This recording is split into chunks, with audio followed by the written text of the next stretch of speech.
guys, in this video we have to talk about the misogynistic comments that Matty Healy made about Taylor Swift, the fact that Jenna Ortega is once again getting mocked by writers, and the disgusting photo that Chris Pratt just posted on Instagram. Alright, now you might have heard about the dating rumors between Taylor Swift and Matty Healy. Some people are excited about it and others not so much. According to The Sun, the two of them have been seeing each other for just under 2 months, and they're going to go public with their romance at Taylor's concert in Nashville this weekend.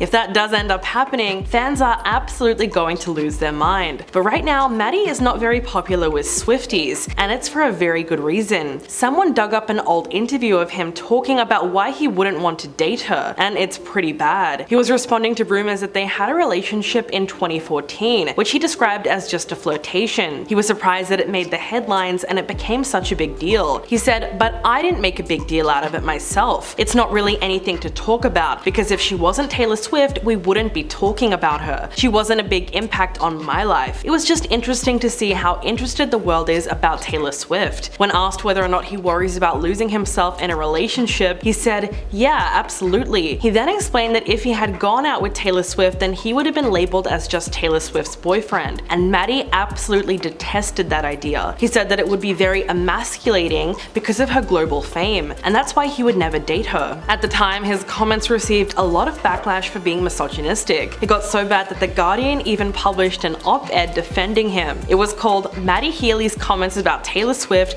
were not the words of a misogynist." For his part, the singer did everything he could to try to clarify his comments. He tweeted, "Now, I may admit to being an idiot on occasion, but I am not a misogynist. This suggestion makes me really sad. I was for a very short time immersed in a celebrity world that I found confusing and scary. At that time, I had fears of being somebody's boyfriend. Remember, this is all speculation and we never dated, before I was even recognized for my music or my presence as a person in my own right." Matty explained that he was just being honest with people and speaking from personal experience. After all, he was romantically linked to one of the most famous women on the planet, even if it was only briefly. After going to her concert in 2014, he claimed that 90% of journalists that he spoke to after that just wanted him to talk about Taylor Swift. He said, "I didn't even date Taylor, but the media's incessant and brutal obsession with her has meant that even a guy who didn't date her has been so battered by their never-ending questions that he's inevitably said something that can be lifted and molded into something that resembles shade. It's really sad." Well, he definitely has a good point about struggling with the concept of dating someone with that much fame, and when you consider the fact that he's talking about 2014 Taylor, even that wouldn't compare to her level of success today. If she wasn't the most famous woman on the planet 10 years ago, she certainly is now. In fact, that was said to be the reason why she and Joe Alwyn broke up in the first place. An inside source spoke to People magazine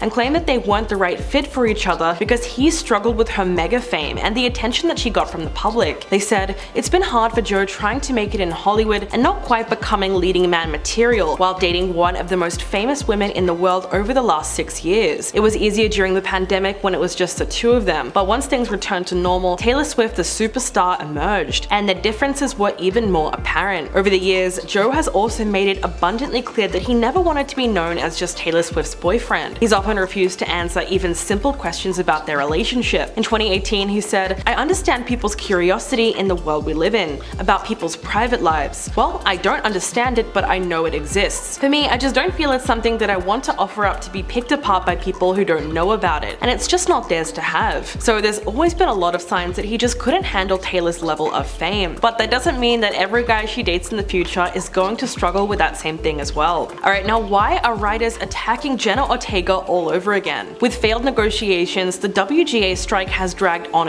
and tensions are at an all-time high. It escalated to the point where some writers have now decided to go after other big names in Hollywood, like Jenna Ortega. She came under fire a few months ago for her controversial comments that she made on Dax Shepard's podcast. If you watch the interview, you'll know that she pretty much threw the Wednesday writers under the bus. She claimed that she changed parts of the script without consulting anyone because she felt like the lines didn't make sense. So she was kind of insinuating that the writers didn't know what they were doing and she could easily do a better job. Now Jenna's name has been dragged into the discourse surrounding the strike, and she seems to be getting mocked for her comments all over again. BoJack Horseman writer Nick Adams tweeted, "Jenna Ortega better be back from New York for her afternoon shift on the picket line." In response, Yellow Jackets writer Karen Joseph Addock tweeted, "Rewriting is writing. See you at the line, Jenna." There was also a photo that went viral of House Party writer Brandon Cohen Cohen, who was holding up a sign that said, "Without writers, Jenna Ortega will have nothing to punch up." Now that was obviously intended to be a joke, but some people didn't see it that way at all. They pushed back and accused the writers of making her a scapegoat for union issues that have nothing to do with her. But it's understandable why her comments upset so many people. The writers probably felt like it was an attack on their profession, in a time when they are already struggling just to make a living. Others outright accused Jenna of biting the hand that feeds her. But if you look at the full interview, a lot of her criticism of the script was more constructive. She said, "I don't think I've ever had to put my foot down more on a set in a way that I had to do on Wednesday. Everything that she does, everything that I had to play, does not make sense for her character at all." She also had a massive issue with the show's love triangle, which she says made absolutely no sense. This led her to butt heads with other people working on the show, even the director Tim Burton. In the end, Jenna felt that people just didn't completely trust her to do what she felt was right for her character. She said, "The script supervisor thought I was going with something, and then I had to sit down with the writers, and they'd be like, 'Wait, what happened to the scene?' And I'd have to go and explain why I couldn't do certain things." It was really this part of the interview that people had an issue with. Shortly after the episode aired, Jenna ended up deleting her Twitter account, most likely because of all the backlash. But despite all the hate that she got, she also exposed a lot of other issues in production, like the fact that she was overworked to the point of having a mental breakdown. She revealed that she cried hysterically and even pulled out her own hair because of the shooting schedule. All of this started affecting her mental health in the worst way possible. So yes, she could have chosen her words more carefully when speaking about the Wednesday writers, but she's also not responsible for other issues in the industry. In fact, all of this anger should have been directed at streaming services like Netflix. They're the ones responsible for creating such poor conditions for writers in the first place. And that's the whole reason for this strike. Writers say that they have suffered financially during the streaming TV boom, partly because shows are just having shorter seasons now, and they are receiving smaller residual payments. This transition to streaming services has also cut their pay and forced them to work more for less money. While the budget for TV series has soared over the past decade, the pay for writers and producers has actually fallen. In fact, half of them now work at minimum salary levels compared to only 1/3 in 2013. The union released a statement saying, "This is not an ordinary negotiating cycle. We are fighting for writers' economic survival and the stability of our profession." Now that a work stoppage has been called, late night shows are all expected to immediately stop production. This includes The Tonight Show with Jimmy Fallon, Last Week with John Oliver, and Saturday Night Live. And the thing is, this could last for months. The last strike was in 2007 and it went on for 100 days. It caused an estimated $2 billion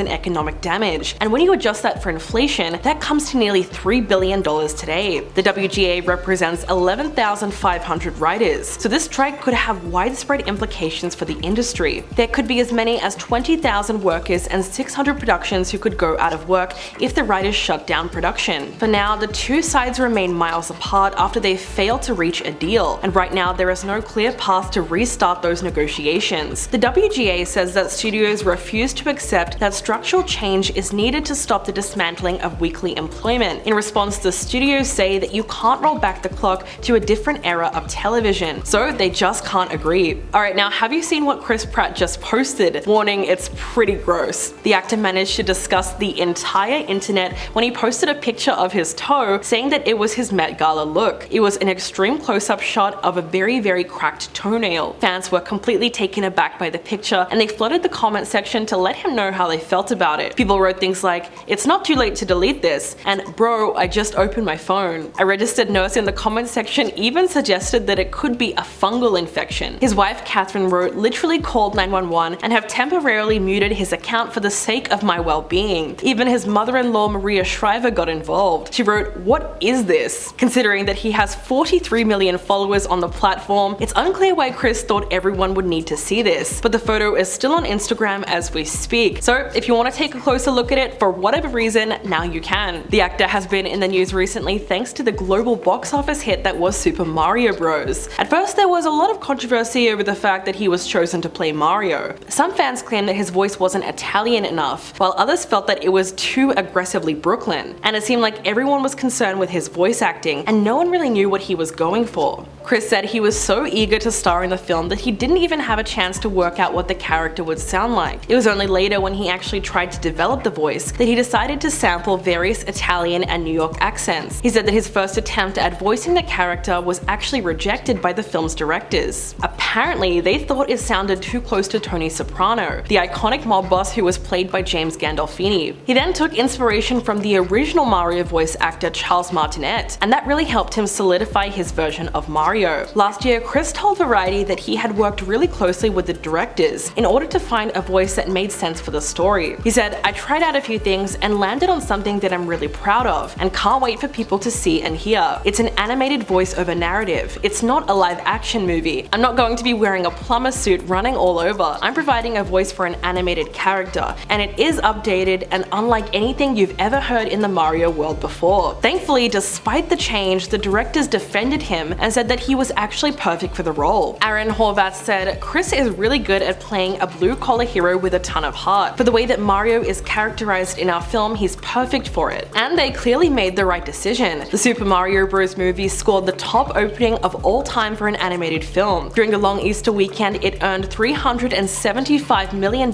in worldwide ticket sales, and by the end of its second weekend, it became the biggest video game movie ever, even surpassing Pokemon Detective Pikachu, which was the highest grossing movie of 2023 to date. So far, Super Mario Bros. Has made more than $1 billion at the box office against a budget of $100 million. So that's all you need to know about its crazy success. Let me know what you guys think about this story in the comments below, and I'll catch you in the next video.